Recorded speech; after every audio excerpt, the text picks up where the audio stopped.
तोहरे कारण मोरा नैहर गए छूट सासू जी के पूत, सासू जी के पूत। तोहरे कारण मोरा नैहर गए छूट सासू जी के पूत, सासू जी के पूत। तोहरे कारण मोरा नैहर गए छूट सासू जी के पूत, सासू जी के पूत।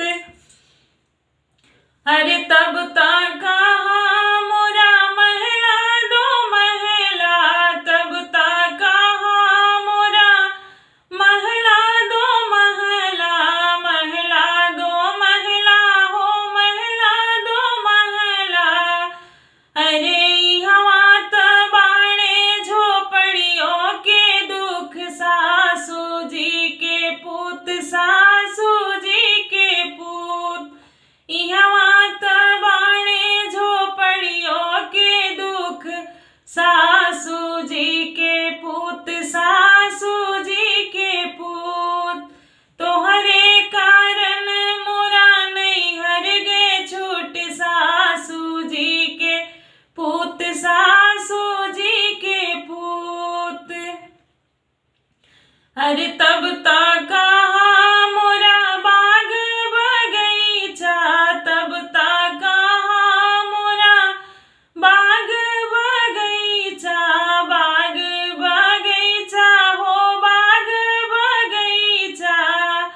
अरे हवा बाणे नींबुओं के दुख सासू जी के पूत, सासू जी के पूत।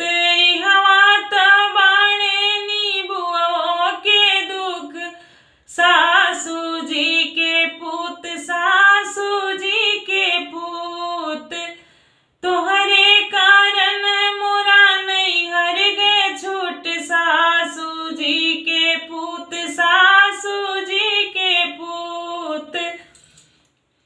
अरे तब तक कहाँ मोरा हंडा बटुलावा, तब तक कहाँ मोरे हंडा बटुलावा, तब तक कहाँ मोरा हंडा बटुलावा, हंडा बटुलावा हो हंडा बटुलावा।